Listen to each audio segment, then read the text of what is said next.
तो आपको करा देता हूँ। क्या? सृष्टि की रचना के बारे में जो बता रहा था।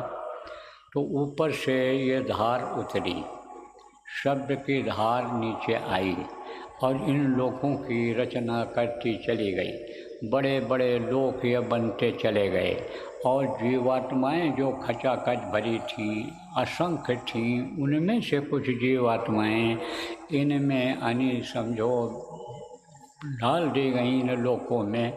और फिर उसके बाद में नीचे उतरते उतरते आप समझो प्रेमियों के काल भगवान का लोक आया, जिनको ईश्वर कहा गया।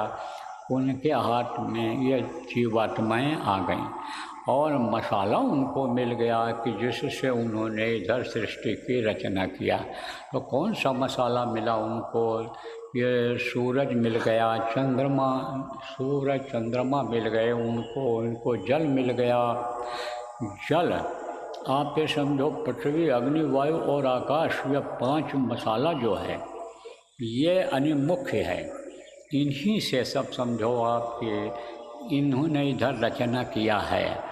इसीलिए ये तत्व जो 5 हैं ये इनमें सब में पाए जाते हैं।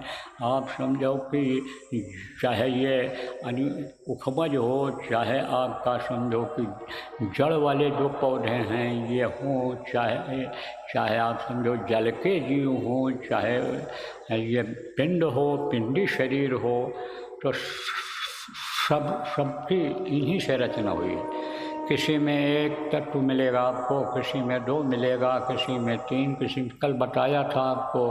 और मनुष्य में 5 तत्व मौजूद होते हैं, क्योंकि इन्हीं 5 तत्वों से इस शरीर की रचना होती है। ये शरीर बनता है।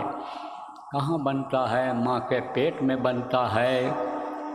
अब आपको ये भी बता दें कि यह सूरज, चंद्रमा, जल और अग्नि ये सब कैसे बने, ये भी बता दें आपको।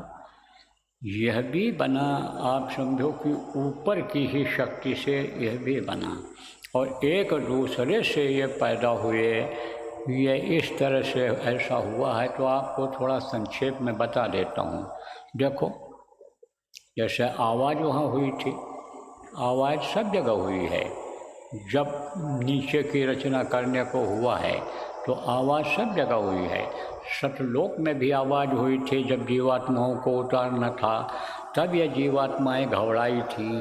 तब उन्होंने कहा घबराने की कोई बात नहीं है, तुम्हारे लिए कोई खतरा नहीं है, मेरी मौज हो गई है रचना करने की, विस्तार करने की मौज हो गई है, इसलिए ये आवाज़ हुई है।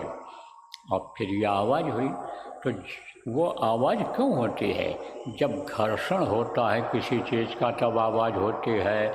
बंदूक में आवाज़ क्यों होती है? कि जब उस पर प्रेशर पड़ता है, दबाव पड़ता है, और एक चीज़ है उस पर दबाव पड़ा तो घर्षण होता है। पत्थर को ऐसे पत्थर पर मारो तो आवाज़ होगी। किसी भी चीज़ पर जब दबाव बनता है तो आवाज़ होता है। तो आवाज़ जब होता है तो घर्षण होता है। तो घर्षण से क्या निकलता है? समझो चिंगारी निकलती है, आग निकलती है। तो उसी से इनकी उत्पत्ति हुई। किसकी? सूर्य और चंद्रमा की उत्पत्ति हुई। अब आप ये समझो तो आकाश में घर्षण होता है, आकाश के घर्षण से समझो इनकी उत्पत्ति इधर हुई। तो घर्षण से क्या हुआ कि समझो कि हवा बना, हवा से अग्नि बनी, अग्नि से आपका जल बना, जल से ये पृथ्वी बनी। और जब महाप्रलय में बताया था आपको, जब महाप्रलय होता है तो एक दूसरे में ये ऐसे घुलते चले जाते हैं, वो एक दूसरे को समेटते चले जाते हैं।